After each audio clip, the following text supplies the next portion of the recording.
Hello बच्चों, आज के इस वीडियो में बैंकिंग एवं कराधान से रिलेटेड बातों को समझेंगे। तो जैसा कि आप जानते हैं कि बैंकिंग सिस्टम में कई प्रकार के खातों का प्रचलन होता है, जिसमें आपके 10th लेवल के कोर्स में दिया हुआ है सावधि जमा एवं आवर्ती जमा। तो सावधि जमा का मतलब होता है फिक्स्ड डिपॉजिट और आवर्ती जमा का मतलब होता है रिकरिंग डिपॉजिट। तो फिक्स डिपॉजिट मतलब ये होता है कि आप जो है एक मुश्त जमा बैंक में कर सकते हैं, जिस पर बैंक जो है उस व्यक्ति को एक मुश्त जमा की राशि पर प्रत्येक वर्ष जो है उस पर ब्याज प्रदान करती है। ब्याज की जो गणना होती है वो त्रैमासिक, वार्षिक, छमाही इस तरीके से गणना होती है। ठीक है। और ये जो सावधि जमा है वो 1 वर्ष, 2 वर्ष, 3 वर्ष, 4 वर्ष से लेकर के आगे 10 वर्ष से भी अधिक वर्षों के लिए किया जा सकता है। आवर्ती जमा का मतलब होता है आवर्ती रूप से जमा करना। यह जो है प्रत्येक माह भी हो सकता है, प्रत्येक 3 माह में भी हो सकता है, जिसको क्वार्टरली जमा बोलते हैं, प्रत्येक 6 माही में भी हो सकता है, जिसको अर्धवार्षिक जमा भी बोलते हैं, हाफ ईयरली, और प्रत्येक वर्ष में भी जमा किया जा सकता है। तो रिकरिंग डिपॉजिट का मतलब होता है, आवर्ती जमा का मतलब होता है बार बार जमा करना। ये भी एक निश्चित अवधि के लिए होता है और निश्चित अवधि कंप्लीट होने के पश्चात उस जमा धारक को ब्याज की राशि के साथ उसका भुगतान किया जाता है। तो हम आज की इस वीडियो में ये समझेंगे कि आवर्ती जमा किस प्रकार से होता है और आवर्ती जमा की राशि को किस प्रकार से ब्याज की गणना कैसे करते हैं और दर कैसे निकालते हैं, ये सीखेंगे। ठीक है। उसके लिए एक फॉर्मूला होता है, आप उसको याद रख लीजिए। ब्याज निकालने का फॉर्मूला होता है, आवर्ती जमा के लिए ब्याज निकालने का फॉर्मूला होता है जमा धन गुणित दर बटा 100 गुणित माह संख्या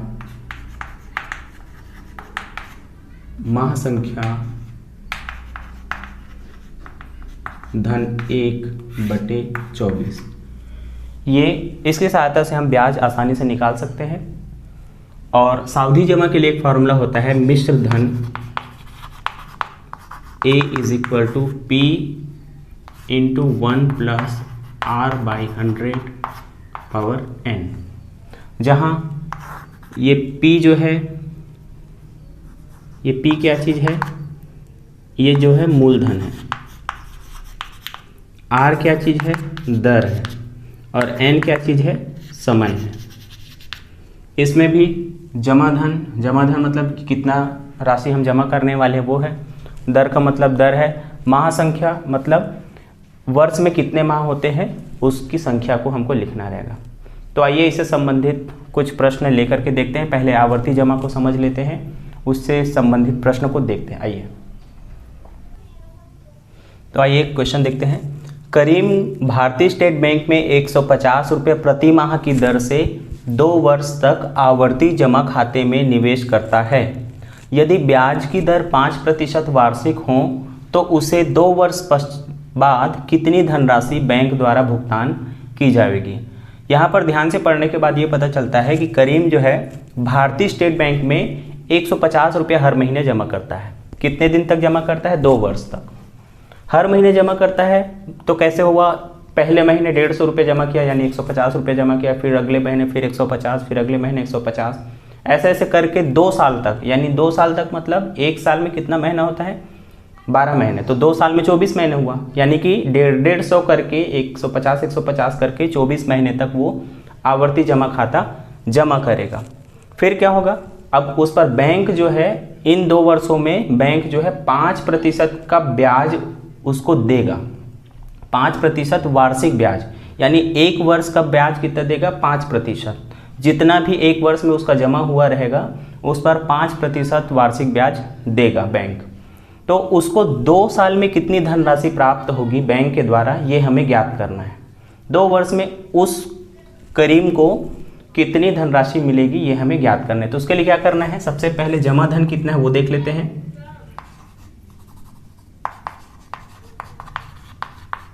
जमा धन, जिसको P से रिप्रेजेंट कर सकते हैं, कितना है 150 रुपये, 150 रुपये। महासंख्या,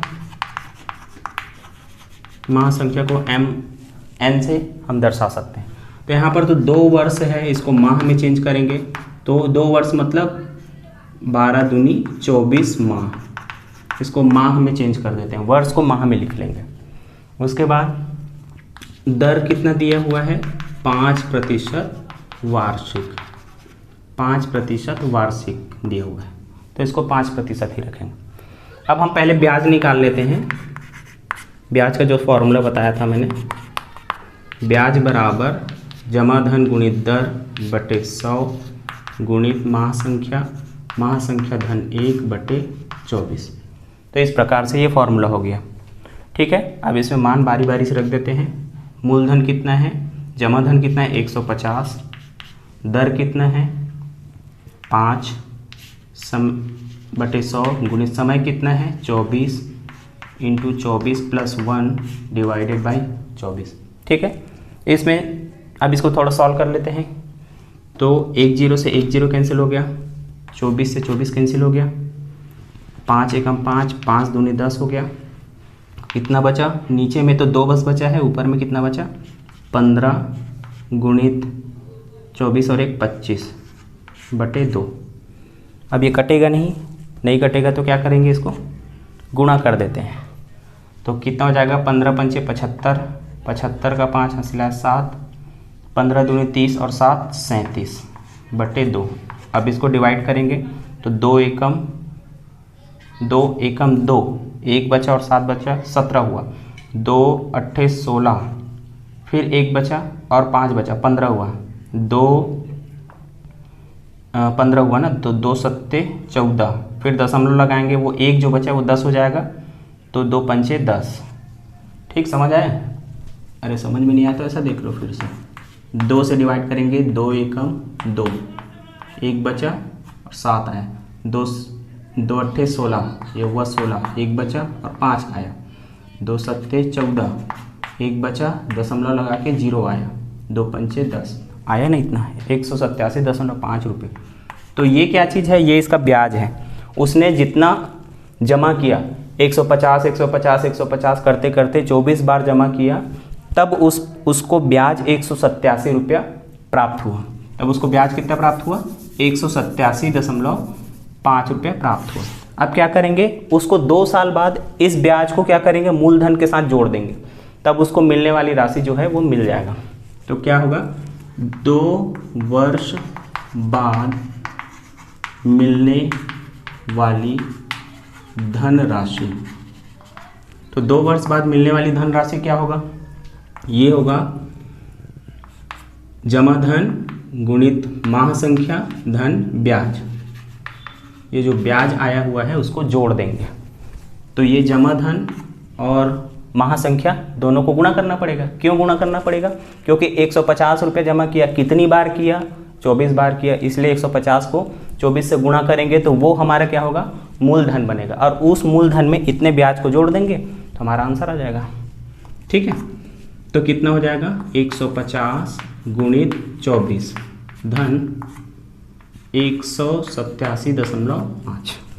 ठीक है, तो कितना हो जाएगा, इसको पहले 0 लगा देते हैं, 15 चौक 60 का 0 हासिल है 6, 15 दूनी 30 और 6 36।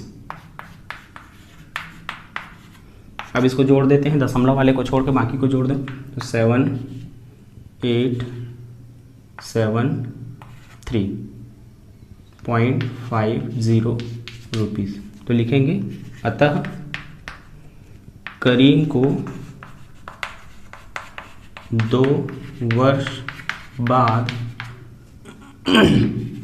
3787.50 रुपये बैंक से प्राप्त होगी। तो ये आंसर है। ठीक है, तो उसको कितना मिलेगा, 3787.50 रुपये उसको मिलेगा। ठीक है, तो इस प्रकार से 2 वर्ष बाद करीम को कैसे धनराशि प्राप्त होता है इसको हमने देखा भी, एक बार और देख लेते हैं। ये फार्मूला हो गया, फार्मूले में हमने केवल मान रख के इसको थोड़ा सा सॉल्व किया है। सॉल्व करने के लिए इसमें गुणा भाग ही है मेनली, और ये ब्याज निकला। ब्याज निकलने के बाद इसको जितने भी है, मान लो 5 वर्ष बाद मिलने वाली राशि होता तो 5 वर्ष करके लिखते है ना, और इस तरीके से जमा धन को माह संख्या से गुणा करके और इसमें ब्याज को जोड़ दिया गया है। ठीक है, तो आइए एक अगला क्वेश्चन लेते हैं। चलिए बच्चों, एक दूसरा क्वेश्चन देखते हैं। पद्मनी ने जिला सहकारी बैंक में 100 रुपये प्रति माह का 10 वर्ष के लिए आवर्ती जमा खाता खोला।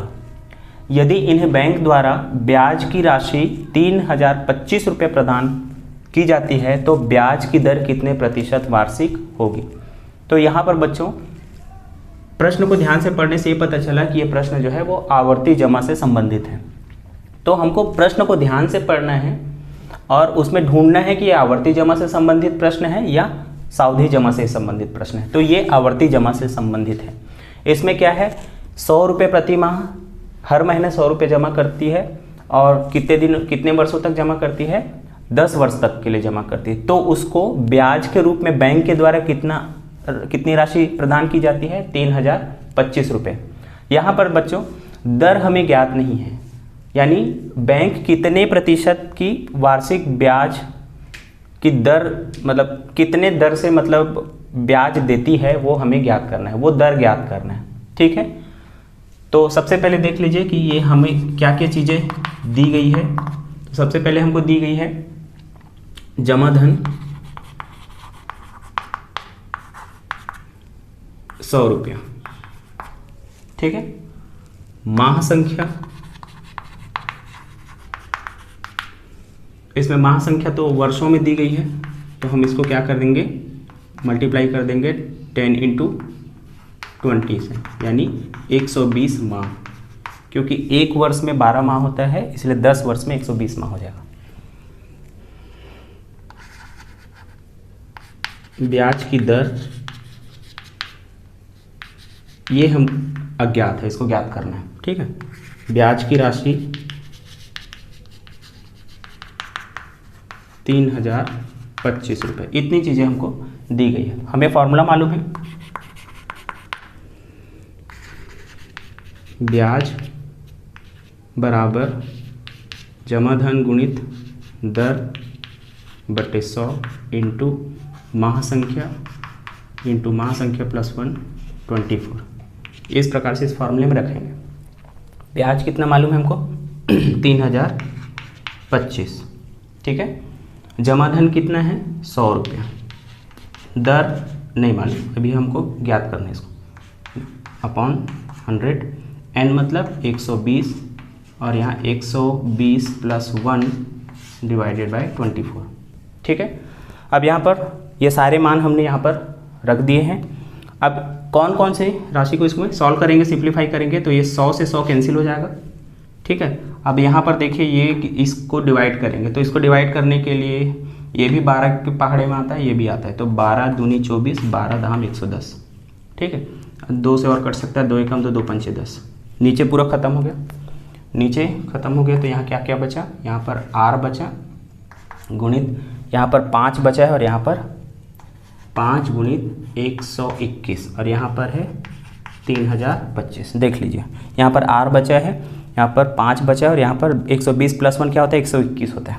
ठीक है, अब r को एक साइड रखते हैं और बाकी को दूसरे साइड। r हमें ज्ञात करना है, तो क्या हो जाएगा, इसको इधर पक्षांतर करते हैं, तो 3025 डिवाइडेड बाई 5 × 121। ठीक है, समझ में आ गया होगा। 5 और 121 इधर आके इसके बटे में चला गया। अब देखिए इसको सॉल्व करना है, तो 5 से कट सकता है, तो 5 एकम 5, 5 31, 5 31 हुआ। अब यहाँ पर 2 छोटा हो रहा है, तो इसको क्या करें, 0 टाइम जाएगा और 5 पंचे 25, तो ये कितना आया 605 आया। ठीक है, नहीं समझ आता तो एक बार देख लीजिए। 3025 को हम डिवाइड करेंगे 5 से, 5 31 हुआ अब ये 2 को नीचे लाएंगे तो ये 2 तो नहीं जाते, इसलिए 0 टाइम्स जाएगा। 5 को लाएंगे तो ये, ठीक है, ऐसे भाग दिया जाता है ना। 605 को 5 से, मतलब 605 यहाँ पर आएगा, ठीक है। अब क्या करेंगे, r इज इक्वल टू क्या दिख रहा है, 605/121, 605/121, देख लीजिए 605/121, ठीक है। अब इसको डिवाइड करेंगे। अब इसको डिवाइड करने के लिए क्या करेंगे, 121 और ये 605 है तो ये डायरेक्ट डिवाइड हो सकता है क्या, 121 ऐसा देखो, 12 पंचे 60, 1 पंचो 5, यानी कि ये 5 टाइम में चला जाएगा, है ना। एक बार थोड़ा सा ट्राई करके देख लेते हैं, 5 बार में जाएगा क्या, 5 एकम 5, 5 दूनी 10 का 0 हासिल है 1, 5 एकम 5 और 1 6। हाँ, 121 को 5 से मल्टीप्लाई करने से 605 मिल रहा है। इसका मतलब ये हुआ कि ये 5 बार में डिवाइड हो जाएगा, ठीक है। तो r इज इक्वल टू कितना आया, 5 आया।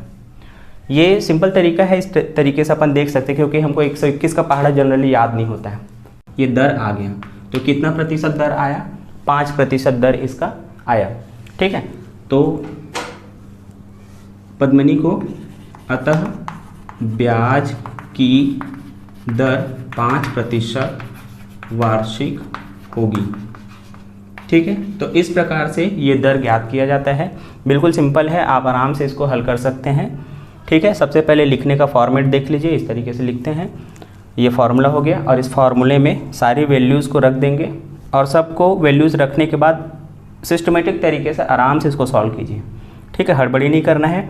बड़ी बड़ी संख्याओं से अगर नहीं काटते बनता है तो आप छोटी छोटी संख्याओं को लेकर के इसको काटिए और पक्षांतर मतलब ध्यान से करिएगा, है ना, गलत नहीं होना चाहिए। तो ये दर की वैल्यू निकल जाएगी, दर 5%, और यही इसका आंसर है, ठीक है। पिछला प्रश्न हमने जो बनाया था वो उसमें हमको कितनी धनराशि प्राप्त होगी 2 वर्ष के पश्चात ऐसा था, लेकिन इसमें ब्याज की राशि को हमको पहले से ही दे दिया है, लेकिन दर पूछा था तो ब्याज की दर हमने इस प्रकार से निकाला। तो ये आवर्ती जमा में दो क्वेश्चन बहुत फेमस है ना, ब्याज की दर निकालने वाला और कितनी धनराशि प्राप्त होगा 2 वर्षों के पश्चात या 5 वर्षों के पश्चात। तो इस प्रकार के प्रश्न पूछे जाते हैं परीक्षा में। तो आपको दोनों तरीके के क्वेश्चन को सॉल्व करना है।